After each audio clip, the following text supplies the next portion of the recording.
México. Le pido al equipo que nos grabe para saludar con muchísimo gusto al periodista Jesús Pérez Gaona, corresponsal de la conferencia de prensa mañanera. Querido Jesús, bienvenido a Sin Censura, ¿cómo estás? Muy bien, Toño, gracias por recibirme y por la invitación para hablar de este tema de los jueces allá en la Comisión Interamericana de Derechos Humanos. Sí, es un tema calientito y además que pues resulta hasta cierto punto, querido Jesús, chistosón, porque la misma Comisión Interamericana de los Derechos Humanos le da a conocer a uno de estos energúmenos que llevan ahí, que ya la ultraderecha lleva ahí a ese foro, que no pueden tener determinaciones, que ellos son un organismo que puede dar recomendaciones, puede mediar, Exacto, en pero conflictos. pero no puede determinar que la reforma judicial pues ya se acabó, ¿no? Uh-huh. ¿Qué nos puedes decir de esto, querido Jesús? Justo, Toño, inicio con, digamos, aclarando qué es lo que está pasando en la Comisión Interamericana de Derechos Humanos, que está en Washington y que hay que aclarar es un órgano de la OEA, que todavía preside Luis Almagro todavía. ¿Qué está ocurriendo? Pues está ocurriendo que están revisando cómo jurídicamente, técnicamente, cómo se aprobó este proceso, pero la reforma judicial de la 4T está blindada. Eso es un hecho. ¿Por qué?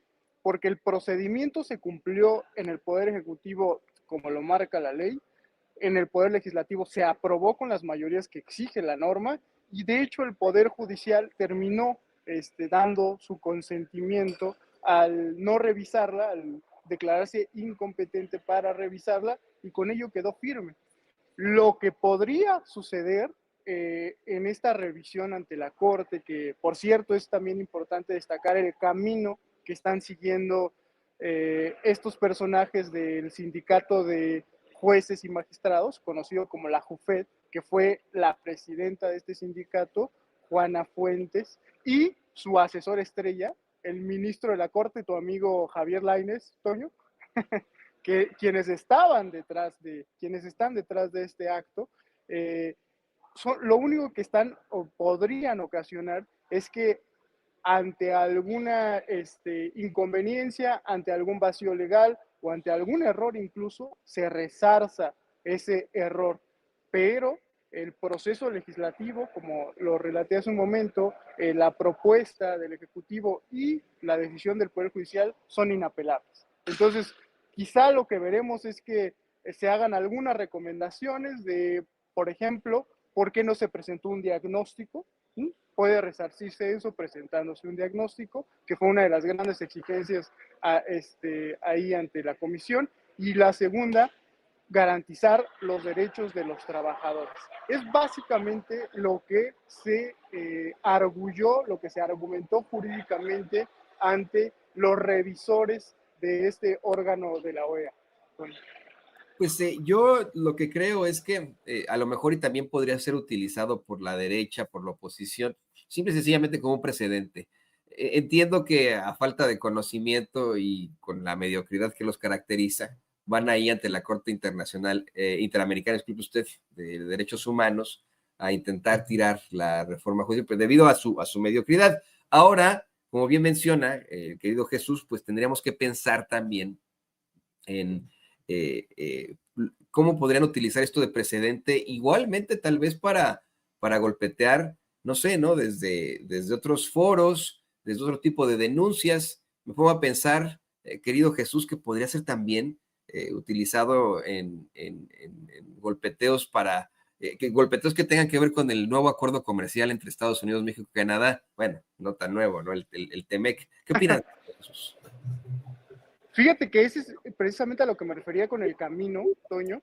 Es interesante ver cómo vienen desde los vamos a detener, me refiero al plan C, en las elecciones. No se tomaron en serio el Poder Judicial, Norma Piña, no se tomó en serio que varias millones de personas iban a respaldar la propuesta de reforma judicial. Y de ahí para el Real, ve el camino.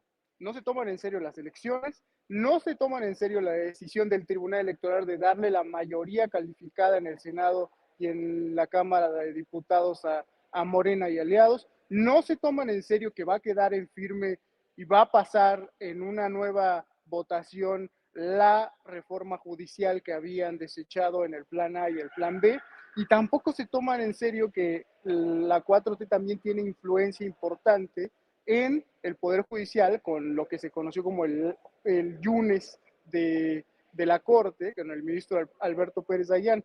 Ahora no se toman en serio esta idea, que ya es un hecho, una derrota más de la oposición, que la Corte, que la Comisión Interamericana de Derechos Humanos no tiene facultades para tumbar ningún acto jurídico en México. De hecho, hay antecedentes, Toño. En el caso de Ayotzinapa, lo más que pudo hacer la Comisión Interamericana, quienes llevaron el caso de Ayotzinapa allá ante la OEA, fue emitir una recomendación sobre personas desaparecidas, que quedó en el aire, que Peña Nieto jamás acató, y hablar del caso de Julio César Hernández el Chilango, condenarlo, y de ahí no hubo más.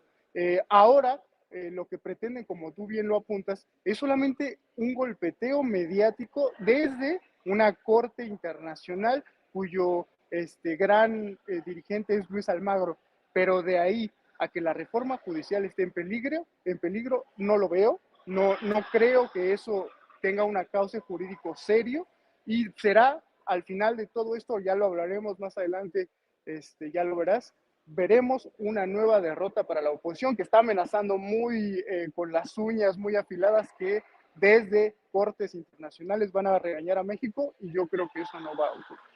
Y desde la desesperación, Jesús, bien decías que ahí mi amigo Javier Lainez Potisek hasta lo llevaron ahí para que hiciera caras, en lugar de andar de jocoso. No es mi amigo, ¿no?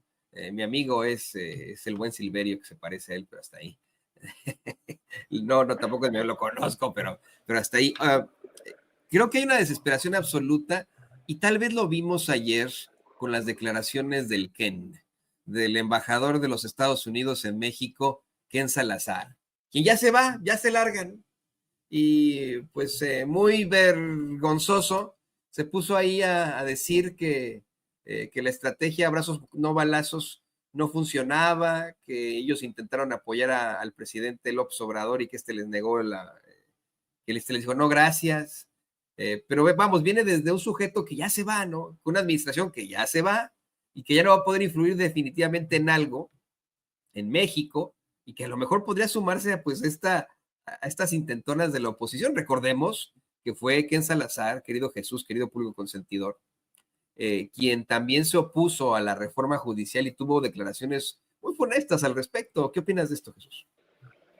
Ken Salazar es un funcionario como raro para una administración norteamericana. Recordarás ese artículo, reportaje del Washington Post, Toño, donde se revela, o donde se asegura que después de una polémica, para mí polémica, reunión que tuvo, que solicitó Lorenzo Córdoba, el exconsejero presidente del INE, a él, a la embajada norteamericana, para precisamente detener la reforma electoral de la 4T, el Washington Post reveló que el embajador estaba trabajando para México, ¿no? Extrañísimamente, el embajador cuya función histórica tradicional es intervenir en los asuntos mexicanos, intervenir en el peor de los sentidos, resulta que el Washington Post decía que trabajaba para la presidencia de López Obrador, ¿no? Después, no ve a los ojos la reforma judicial justo a días de que se gana la elección presidencial arrasadoramente la presidenta Claudia Sheinbaum, y cambia de opinión a semanas de la elección presidencial en Estados Unidos, donde prácticamente los demócratas ven un escenario terrible, ven un escenario como el que vimos, van a ser derrotados no solo en la presidencia, sino también van a ser derrotados en ambas cámaras. Entonces parece que es un funcionario que cambia de opinión, Toño, como sopla el viento, y ahora está crítico de la 4T, es un crítico ahora resulta que es un crítico de su gran amigo, Andrés Manuel López Obrador, al que siempre reconoció como un funcionario de altura, y cuyas estrategias, no solo en materia de seguridad, migración, turismo, programas como Sembrando Vida, siempre lo reconoció. La embajada norteamericana en México también reconoció los proyectos tan polémicos para la oposición como el Tren Maya, como el AIFA, reconocieron que ayudaban al desarrollo, y ahora convenientemente al cuarto para las 12, cuando ya está entregando la oficina a sus enemigos, a los republicanos, resulta que está no solo criticando la estrategia de seguridad de este sexenio, sino también dándole un raspón al expresidente López Obrador. A mí me parece no serio, pues a lo que quiero llegar, que este embajador no es serio cuando se trata de emitir opiniones y mucho menos cuando se trata de un trabajo diplomático entre México y Estados Unidos, porque resulta que sus opiniones derivan de la emergencia del momento. Y así lo veremos, pasará la historia como eso, no sé cómo lo veas tú, Toño, como un embajador que no se mantuvo firme en que Washington le solicitaba, o tal vez podremos decir a estas alturas que quizá ni Washington ni la oficina oval tenía claro lo que querían con México y con el presidente López Obrador. Yo siempre he dicho, me encanta repetir esto cada vez que hablamos de temas de diplomacia y asuntos internacionales, que México nunca había tenido un presidente de izquierda, Toño, y Estados Unidos no había tratado con un presidente mexicano de izquierda, ni los republicanos ni los demócratas. He ahí por lo cual había tantas dudas e incertidumbre con respecto a cómo iba a ser la relación entre México y Estados Unidos en esta etapa con el presidente López Obrador. Yo creo que como apéndice de esta incertidumbre tenemos a este embajador que cambia de opinión cada que ocurre algo nuevo. Y que es muy histriónico, ¿no? Yo la verdad, Muy desde que histriónico. llega pues a tener esta función, no, nuestro embajador de Estados Unidos allí en México, y verlo con su sombrerito, haciendo pues este tipo de comentarios, dudé un poco, pero dije, bueno, si hay una buena relación no pasa nada.